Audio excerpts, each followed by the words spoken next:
we will carry out the refrigeration performance analysis experiment according to the evaporation load change. Monitoring the refrigeration performance by varying the load through various manipulation of the experimental equipment.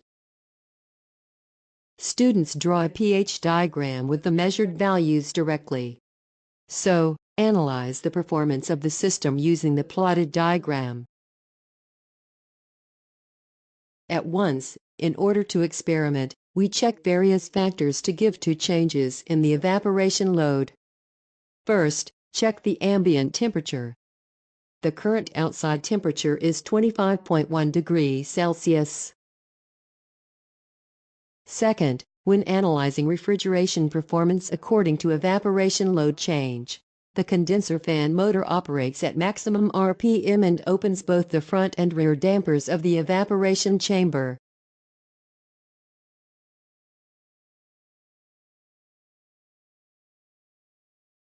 Third, the amount of refrigerant circulation is adjusted by varying the opening degree of the expansion valve. Adjust the evaporator fan motor RPM to adjust the evaporation load, and adjust the damper of the evaporator chamber. Next, let's explain how to operate the evaporator acrylic chamber. Open the front and rear dampers to circulate the outside air and increase the evaporation load. At the same time, the evaporator fan motor is maximized to increase the evaporation load. Conversely, close the front and rear doors to lower the evaporative load.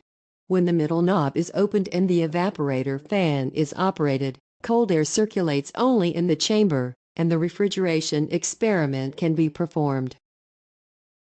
To provide more precise load control, adjust to the rack pinion gear scale shown on the front door damper.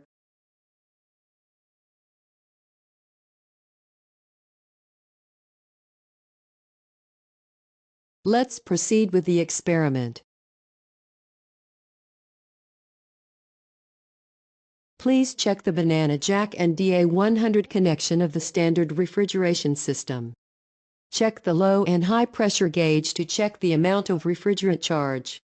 After confirm that pH diagram is constructed correctly in the software, the experiment is carried out in earnest. First, set the evaporation temperature, the temperature at the evaporator inlet, to -15 degrees Celsius. Adjust the opening of the expansion valve to regulate the amount of refrigeration circulation.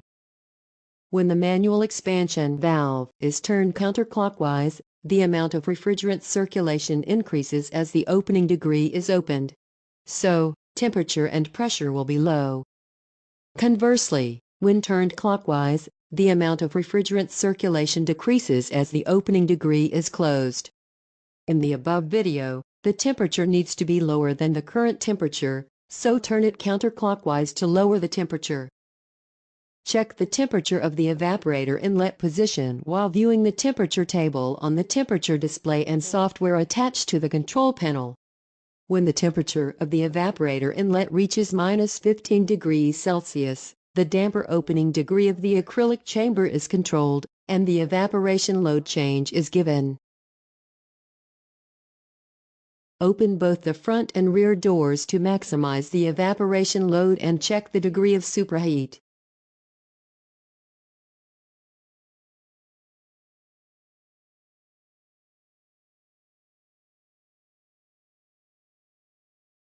Check the temperature at the evaporator outlet and the temperature at the compressor inlet, and calculate the superheat.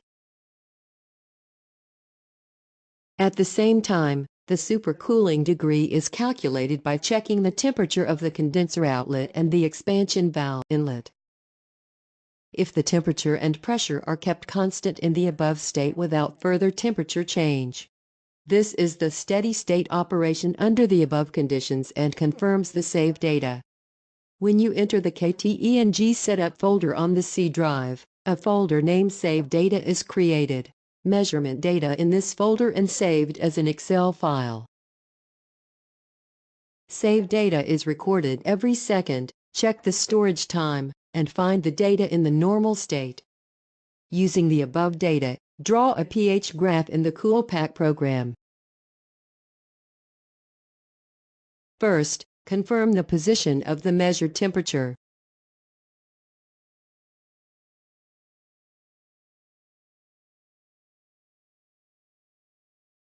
Next, check the evaporation temperature minus 15 degrees Celsius data set in the experiment. And check the condensation temperature.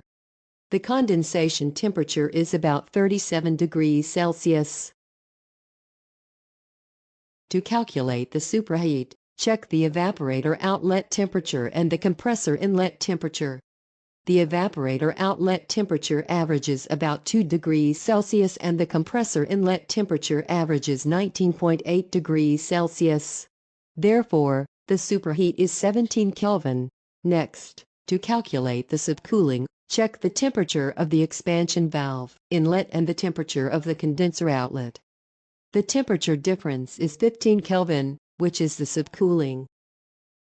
Using the above measured values and calculated subcooling and superheat degree, we will draw the pH diagram with CoolPak program.